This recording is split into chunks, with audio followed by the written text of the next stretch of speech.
नमस्कार दोस्तों, कैसे हैं आप सभी। अच्छे ही होंगे। मघा नक्षत्र में केतु प्रवेश करने जा रहे हैं 29 मार्च को। क्योंकि इसकी उल्टी चाल चलती है तो चौथे चरण से ही आरंभ करेंगे, तो उसका हमारे जीवन पर किस तरह से प्रभाव रहने वाला है। क्योंकि केतु सिंह राशि में मघा नक्षत्र में उसका खुद का नक्षत्र है, तो इसका जो गोचर है काफ़ी प्रभावशाली रहता है और हमारे जीवन पर किस तरह से प्रभाव डालने वाला है उस पर विचार करते हैं। स्वभाव के अनुसार बहुत ही शक्तिशाली फल देता है। यह नक्षत्र सिंह राशि में स्थित होने की वजह से सिंह राशि सिंहासन की राशि है, जो कि सूर्य की राशि है और समझ लो कि राजा की राशि है। तो किस तरह से उसका फल हमारे सामने रहने वाला है, इसका सीधा संबंध हमारे पूर्वजों से, हमारी सत्ता से, हमारी प्रतिष्ठा से और राजसी ऊर्जा से सीधा संबंध होता है। आध्यात्मिक और कर्म फल का समय है। केतु को हमें मोक्ष का कारक माना गया है और कर्म का फल माना जाता है। जिस तरह से हमारे जो प्रारब्ध के कर्म होते हैं, कहीं ना कहीं उसका जो फल स्वरूप है वहीं जिस घर में बैठता है उसके समझ लो कि 7वें घर पर केतु है, तो कहीं ना कहीं हमारे जो पिछला जन्म था हमें वो सीख देने के लिए 7वें घर में आया है। जो हमने पिछले जन्म में भोग विलास किया था उसका सदुपयोग करना हमें 7वां घर सिखाता है। वह हमें भोग विलास ही नहीं, हमें अध्यात्म के प्रति रुचि भी दिखाता है। तो केतु कहीं ना कहीं हमें अध्यात्म सिखाता है। किसी भी मार्ग में हमें आगे बढ़ने के लिए अध्यात्म बहुत ज़रूरी है, तो वो केतु हमें सिखाता है। चाहे हम मन से माने या ना माने, तो उसका अपना तरीका होता है। वो अपने कठोरता के साथ उसको सबक सिखाने के लिए केतु कहीं ना कहीं उसकी पालना करता है। क्योंकि उसको मोक्ष दिलाने के लिए, उसका उपयोग करने के लिए केतु हमारा बहुत ही पूरक ग्रह माना गया है, जो कि हमारे जीवन में अहम भूमिका निभाता है। केतु कहीं ना कहीं लोगों में आध्यात्मिक रुचि को बढ़ाता है, योग और साधना की तरफ हमारा झुकाव बढ़ाता है। कई लोगों के जीवन में कर्मों में अचानक से बदलाव देखने को मिलता है, तो वो सिर्फ केतु की वजह से ही होता है। जब उसकी केतु की दशा अंतर्दशा आती है तो कहीं ना कहीं उसका प्रभाव जीवन बदलता है और वो आध्यात्म की तरफ झुकाव ले लेता है। मघा नक्षत्र कहीं ना कहीं हमारे पितरों को दिखाता है। पितरों और वंश से जुड़ा हुआ प्रभाव हमारा मघा नक्षत्र को होता है। कहीं ना कहीं जो हमारे पूर्वज हैं उसके अनुरूप हमें मघा नक्षत्र मिलता है। और जो उनकी जैसे कि वंशज में कोई बीमारी चल रही होती है या किसी तरह की कोई खास चीज़ होती है, वो एक पीढ़ी से दूसरी पीढ़ी मघा नक्षत्र ही देता है। तो अगर किसी के जैसे कि किसी को शुगर की बीमारी हो जाती है, मघा नक्षत्र आ गया, तो कहीं ना कहीं उसको भी उस तरह की बीमारी हो जाती है। तो ये मघा नक्षत्र ही देता है। कई लोगों को पितृदोष की शांति से जुड़ी हुई महसूस होती है, क्योंकि कहीं ना कहीं मघा नक्षत्र पितरों से जुड़ी हुई है। तो हमें उन शांति के लिए, क्योंकि मघा नक्षत्र तभी आता है जब हमने कुछ ना कुछ पितरों अपने जो हमारे पूर्वज अशांत रहते हैं और वहाँ पर कुछ ना कुछ त्रुटियाँ हुई होती हैं, तो वो त्रुटियाँ जो हमारे पूर्वजों ने की है वो हमें नहीं करनी होती।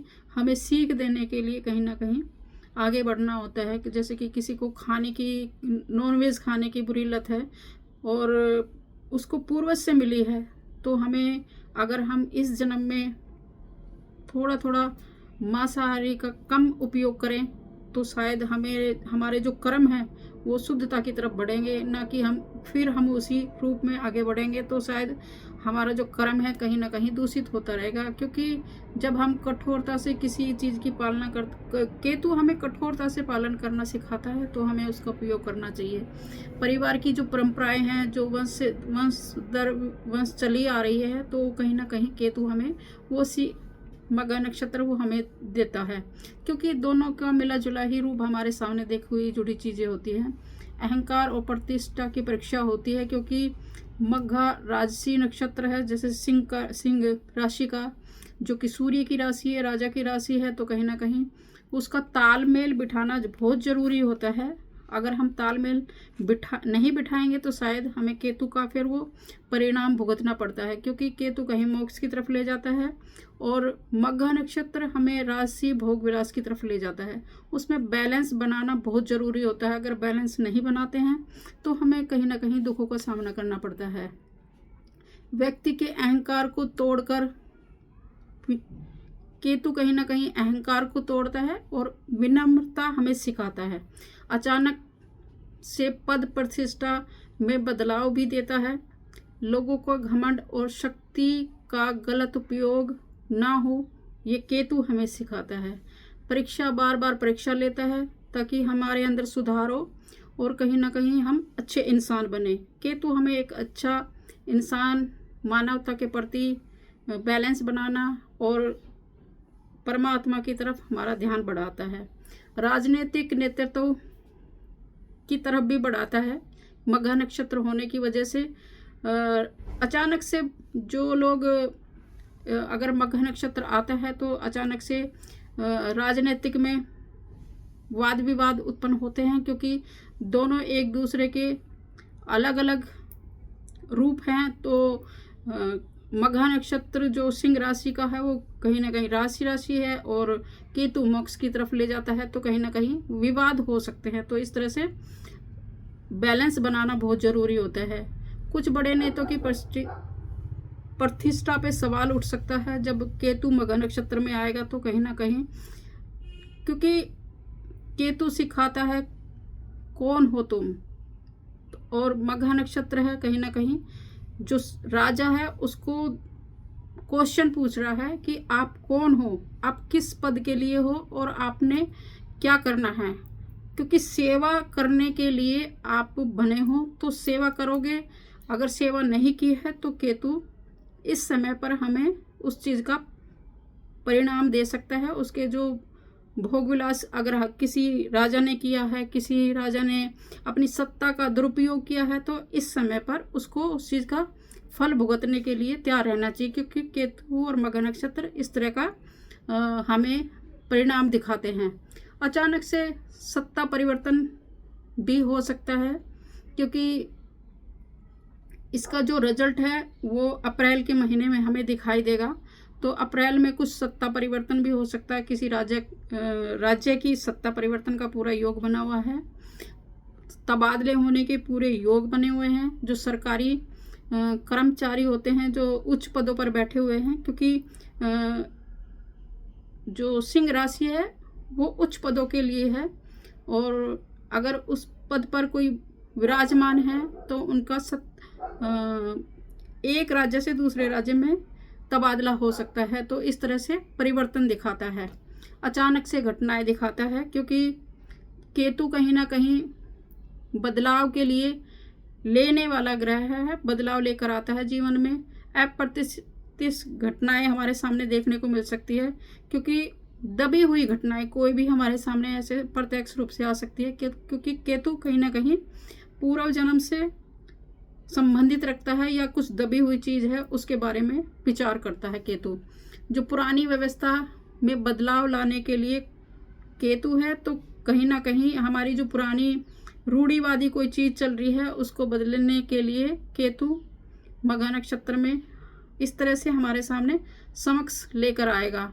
अहंकार को कम करना चाहिए, कर्मों का फल सामने लाता है, तो हमें अपने अहंकार को कम करना चाहिए। हमें अच्छे कर्म को करते हुए अपने आप को मानवता के प्रति समर्पित करना चाहिए, इसी से आगे बढ़ना चाहिए, क्योंकि मानवता ही सर्वोपरि है केतु के लिए। अगर हम सेवा भाव से और मानवता रखते हुए अपने कर्म करते हैं तो केतु हमें अच्छे फल देता है। अगर किसी की कुंडली में केतु किसी गलत रिजल्ट दे रहा है तो कहीं ना कहीं हमें उससे सबक लेना चाहिए, क्योंकि केतु हमें सिखाने के लिए है, और जिस भाव में बैठे हुए हैं, तो उससे जुड़ी हुई हमें उपाय करने चाहिए, क्योंकि वो हमारे पूर्व जन्म के कुछ न कुछ कर्म हैं जो कि ठीक नहीं है। उसको सुधार करना चाहिए ताकि हमारे जीवन में आगे तरक्की हो और उसी से आगे बढ़ना चाहिए। अगर आपके जीवन में भी इस तरह की कोई कठिनाई बाधाएं आ रही हैं, तो अपनी कुंडली का देखो कि आपकी कुंडली में कौन से ग्रह खराब हैं, कौन सा ठीक नहीं है, उनको सुधार करने की ज़रूरत होती है। आशा करती हूँ आपके जीवन में हमेशा ही तरक्की रहेगी। इसी आशा के साथ जय हिंद, जय भारत।